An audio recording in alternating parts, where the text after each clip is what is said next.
You've been in crypto for 4 years. You must be so rich, XRP holders.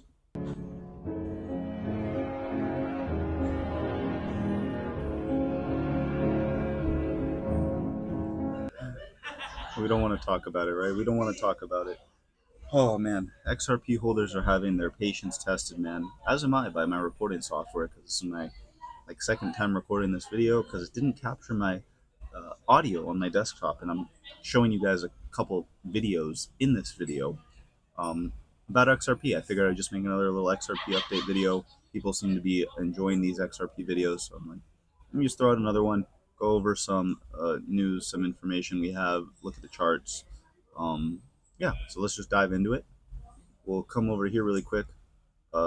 Of course, nothing has changed with the chart, still just at 50 cents, still under this resistance line. Once we get over this, we can maybe start moving up. Who knows? We'll see. But let's dive straight into the videos that I have for you. So this one, we have a Ripple employee talking about how they're working with multiple central banks. So I'll just play the clip for you. Which central banks and which countries are you working on? We're working with many of them. They're mostly under non-disclosure agreements, so I'm not at liberty to share the details. But I would say, we are working with them in each continent apart from Antarctica. The study by the Bank for International Settlements estimates, I think, 80 to 85% of central banks are doing some work. We're at different stages. So as usual, amazing news for Ripple. It goes along with what Brad Garlinghouse came out and said the other day about how they're working with Pen Plus, like governments on CBDCs to run on the XRP ledger. But as usual, no one really cares about all the good news that we get. It does not affect the price at all. But that's where we're at, and hopefully that changes eventually. We'll have to wait and see. And then we got another little video here from Christina Littman of the SEC. And this guy says they just confirmed that the SEC is not going to appeal the Ripple case. So let's watch this clip. On the Ripple appeal point, I'll be curious to see whether the parties appeal there. I think there's some speculation that because Judge Rakoff in the Terra opinion explicitly disagreed with Judge Torres's logic from the Ripple opinion, and then Coinbase doesn't really address the Ripple opinion as much, but almost pretty explicitly adopts the Terra logic. I think there's some speculation that the SEC might just let the Ripple opinion stay there as a district court opinion and not risk, elevating it to a circuit level where they could potentially elicit bad law when they have otherwise favorable rulings in the aftermath of the Ripple litigation. So it'll be interesting to watch after the remedies phase concludes whether either party. So that's nice to hear from the SEC. You got a lot of people speculating and talking about how, Ripple's going to be stuck in this for many more years. Like as soon as the lawsuit ends, the SEC is just going to appeal. It's going to go to the Supreme Court. I don't think any of that's going to happen personally. I think once we get this final decision from Judge Torres, hopefully within the next month or 2 or 3, sometime this year, right? Brad Garlinghouse said he expects it'll be done before the end of summer. Hopefully when we get that last ruling, I would expect that that's it. I think we're done. I think we have the regulatory clarity, and I think there will not be appeals. I think things are just going to be set in place, and XRP and Ripple, they're going to have the green light to go and start, announcing all these partnerships, making all these moves, and really implementing this technology. That's where I'm at. That's where my head's at. Of course, anything can happen. No one knows. We're all just taking our best guess. Yeah.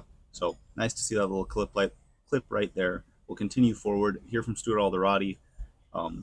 He's commenting on Consensus and Ethereum not getting sued by the SEC. He says a big win for Consensus, though questions remain. Does this mean that the SEC thinks Consensus offers and sales of ETH are not securities transactions, and or that ETH itself is not a security? What will Gensler say now if asked? What is the status of MetaMask and staking? This is no way for a government to regulate. And he's completely right. This is how it's been. It's been regulation by enforcement. There's been no clear guidelines set up by the SEC or any government body in the US to dictate how companies are to behave or what guidelines they should be following. So it's just been the Wild West, and there's been preferential treatment.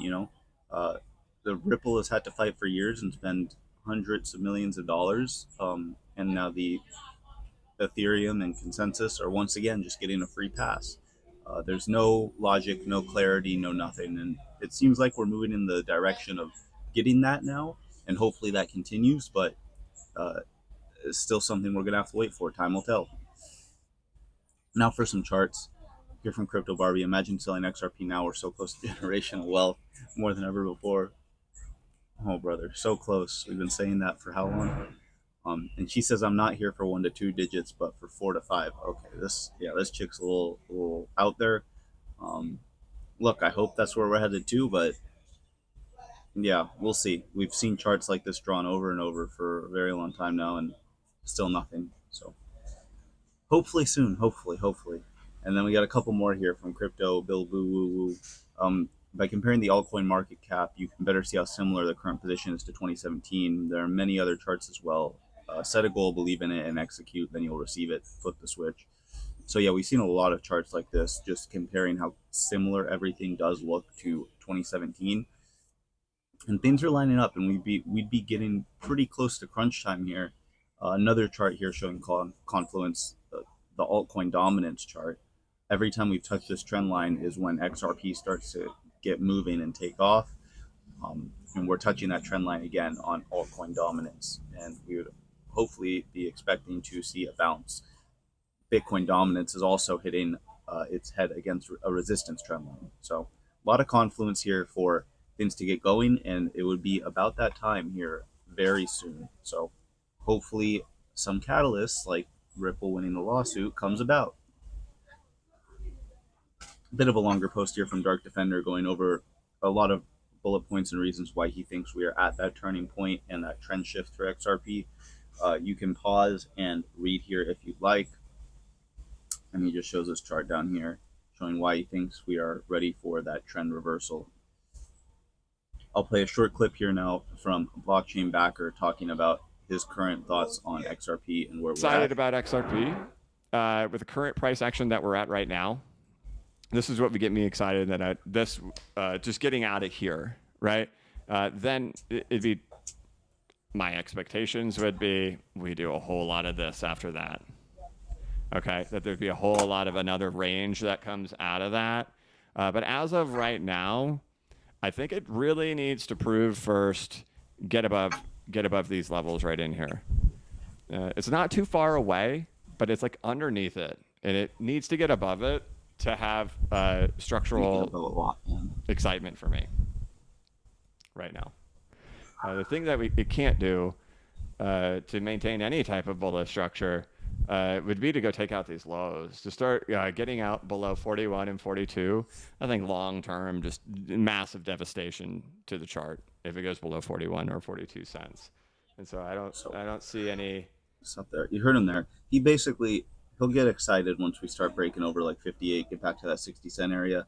Look, man, I'm not getting excited until we see dollars, till we get to points where I'm able to sell, get some profits, take some money out of the market. Obviously, breaking 75 cents will be a big point because I think that will show that we are truly breaking out.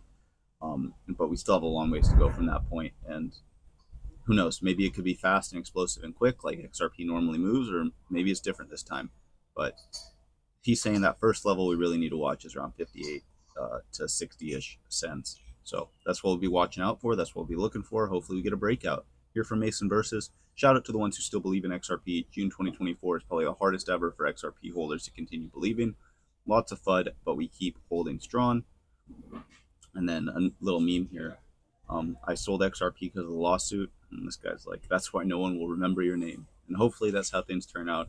Hopefully we are those Spartans there at the bottom one day. But until then, all we can do is treating it like a savings account, man. Buying, throwing it in, holding, forgetting about it.